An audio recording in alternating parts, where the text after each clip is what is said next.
Hello there, Seraphim17 once again.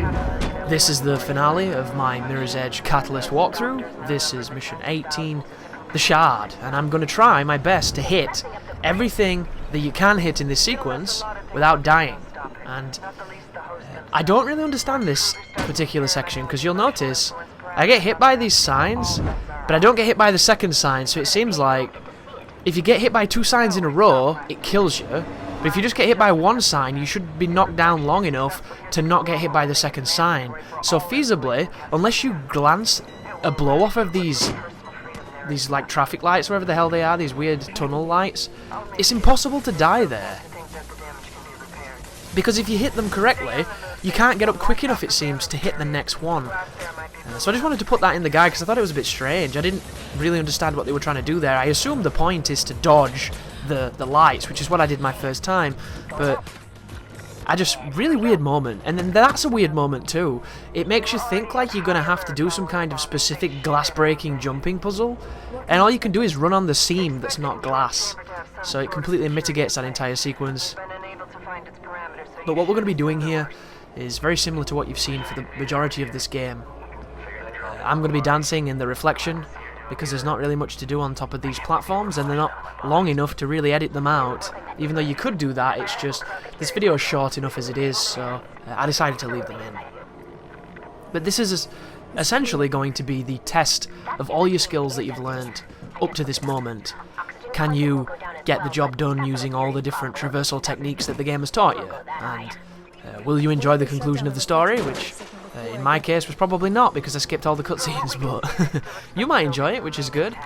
There's a nice little jump here. You should hit that pipe, then jump off that pipe to that pipe, and if you've got enough speed, you should carry your momentum so you can hit these doors.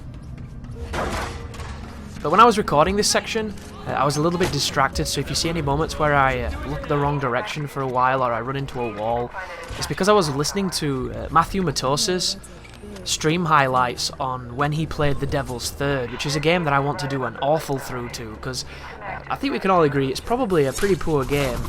And him and his buddy have this thing where they buy each other shitty games that they wouldn't normally buy, and he was playing it on stream. He was getting the giggles, man. It was insane. Some of it wasn't translating, but just when you hear somebody giggling like that, it makes you want to laugh, because it's one of those mirror neuron reactions where when somebody starts laughing, it makes you more, willing and able to laugh sometimes, because people can trigger you. It's great like that. It's one of those fantastic human interactions, as I missed my jump there. But the game, just watching him play, it looked really, really dumb, and it really made me want to pick it up, so chances are I probably will in the lull that the summer will be for gaming. But this is Mirror's Edge.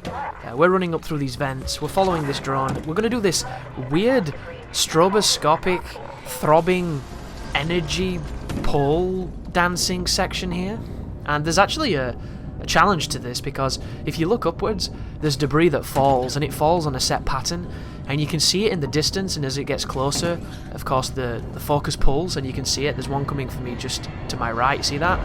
If you touch that and you're on the poles that it's falling on, it's an instant kill, and the checkpoint is at the bottom of these shafts, so you want to pay attention, move quickly, and not get clipped by any of the debris.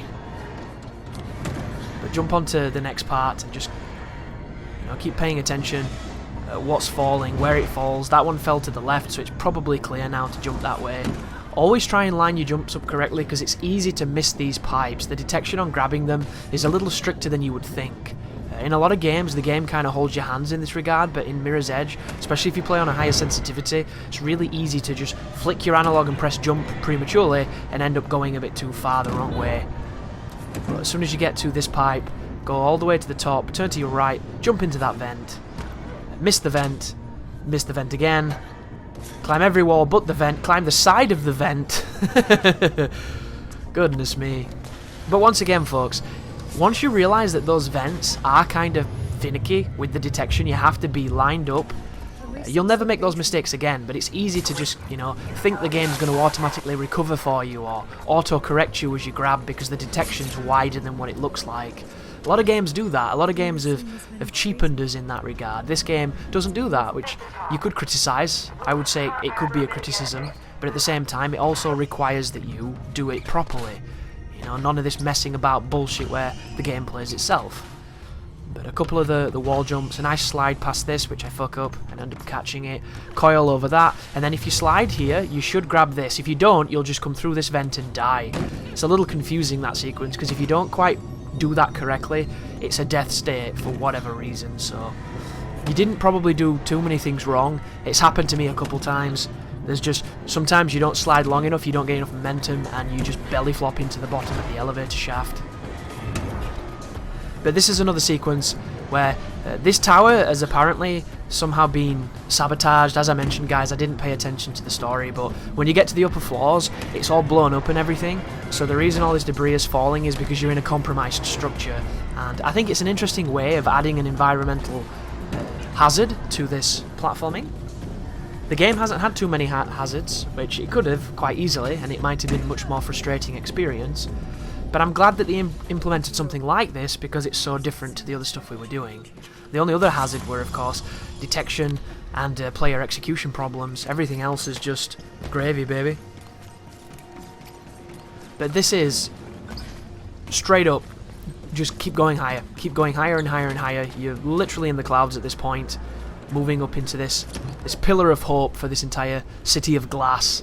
However, it's a nasty corporation, and of course there's no hope to be had when you're a big money laundering, greedy corporation. Should have probably said money whoring, because they're not laundering money, that's a completely different thing. But corporations are bad, right? I think we can all agree with that. Isn't that what these stories are meant to tell us? But there's a lot of using the grappling hook here, and it would have been nice to see if you could navigate the entire thing without these moments of just hook all the way to the top. But then perhaps the pacing of the mission would have been slightly off and not as enjoyable to do. Because this is the final challenge before the end of the game. There is no final boss. There is no true final gauntlet of anything particularly challenging except for, you know, environmental stuff. There is a fight against two of those protectors, but they're easy once you isolate them. Isolate one and then just loop him with the back kick. It's not very enjoyable. The only threat of that is tedium, because it's annoying when they keep knocking you over and you have to watch that canned animation. But keep on making your way through. Keep on doing the Mirror's Edge thing. And this gives me an opportunity to speak about some of the next projects coming to the channel. We're moving into the doldrums of summer with gaming. This year, however, there are some interesting choices of stuff to be released, so there are still projects coming.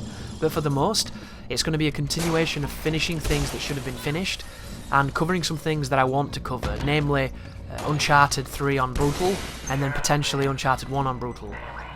I'm doing a poor job here of keeping momentum, because a lot of these jumps you can almost certainly do without grabbing ledges, so just, you know, learn by my mistakes, guys. Jump if necessary, be quicker if need be, and just get that job done. But there's also going to be some other features. I want to bring back the Balls Deep series so I can do some more of those, because they're really fun. They're not very committed projects, so you can just kind of fire away and do what you want and enjoy it, which is really nice. Because some projects can kind of outstay their welcome when you realise you've still got to keep doing things with them, and it's the worst feeling in the world knowing that you have to keep working on a game that you don't really want to play. And I'm one of those people on YouTube who, if I don't want to play it, I generally don't. I'm not that guy that's just going to cover it for the sake of views and just for the sake of trying to, you know, make my channel bigger. There are certain games that I might cover because they're big releases that aren't necessarily to my tastes, but if I don't enjoy them, one of my core tenets is I don't want to cover something I don't believe in. And it's the reason why a lot of games I don't like have been rarely covered on the channel, slash if I didn't like them I might not have finished them, I might not have been able to stomach all of them, but for the most it's just generally avoidance. It's the best strategy. But this is a weird one, this. You come into this room, you come across to this elevator, and there's a bunch of soldiers there waiting for you, and there's an elevator just in front of me to my right here that opens up this one. However, I think you have to trigger those people and survive for a few seconds before it actually activates the scripting. So I have to be spotted, and when you get spotted they run round this corner and they start trying to shoot you and beat you up and stuff, and I don't want to fight a big army of these idiots. I just want to get on with the game. So I kind of do a little bit of hiding and I run towards the elevator, but I do so prematurely, so now I'm in a bit of a bad spot because I'm getting shot and I don't have any momentum. So all these hits are doing damage. So I kick that dude in the chest, I try to run past him, but the lock-on's kind of huggy at times, and then once you're inside here you'll get a checkpoint, so your life really doesn't matter now because the only thing left to do is some more radical platforming. And I think there is a fight against those two protectors, but there's only 2 minutes left in the video, so maybe I'm wrong. A lot of these missions blur together for me, because I don't think any of them really excelled in being anything too iconic or memorable, but I don't think that's necessarily a big ask of such a game. At the end of the day, it's all about, you know, the movement, it's all about getting those precise timings, and I nearly jumped off the bloody building then. So I don't think you really need it to be super, super memorable with things. Like, this is actually one of the most memorable missions because we're climbing a huge tower and we haven't really done too much of this. Oh, this is where you can use the door cancel to survive a lethal fall. This fall you're about to watch will kill you if you don't do this. But that's such a cool technique, I really, really like that. Maybe this is the fight. After you touch the... This is the fight! Here we go, guys. There's 2 of them, so...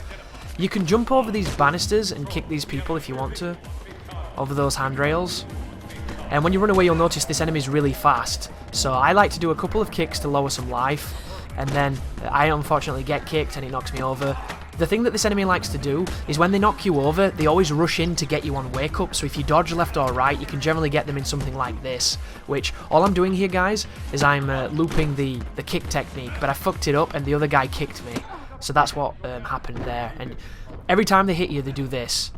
It's really frustrating. It's one of those enemies that it makes me wonder, did anybody play this game and tell them? I love backwards rolling after being kicked by an enemy that doesn't have to hit me, because the whole hitbox is on faith. It's very wonky on this game. You can get somebody punching in front of you. You might have seen it at the beginning of my walkthrough. I went up to a guard, I backed away, he butted me with his rifle, it never touched me, and it still knocked me back. Because it's one of those just weird things of the perspective really skews how much range things have. But this is the final environmental puzzle of the game. It involves moving to the left when you fall onto the second building and falling onto the crash mat that doesn't glow red. So that's why it's kind of tricky, because you've never seen a crash mat that didn't glow red. So move to the left, now move to the right. As long as you land on this, you will survive. I've done it first time, both attempts, first playthrough and recording. I've never had problems here, but I imagine if you're not paying attention or you don't realise it is a crash mat, then that could be quite tricky. That's it though, guys. That's the end of the game. I hope you enjoyed it. If you did pick it up and you're wanting to get better doing the time trials, challenging your friends, all of that great stuff. And I hope that you enjoyed the walkthrough if you came here to find out what I thought about the game. My voice is completely failing me just then. I wanted to cough, but I fought through it and got the old timber back. The next project on the channel is probably going to be a conclusion of... Well, my throat is just on mutiny right now, goddammit. But conclusions of series that are happening on the channel, things like Yakuza, things like God Hand, things like Dark Souls 3. There's going to be tons of Dark Souls 3 PvP, guys. I've just been so derailed by everything else to commentate them. But it is coming, so please stay excited for that. Thank you for watching. Thank you for supporting. Thank you for just, being awesome. And as always, you take care now.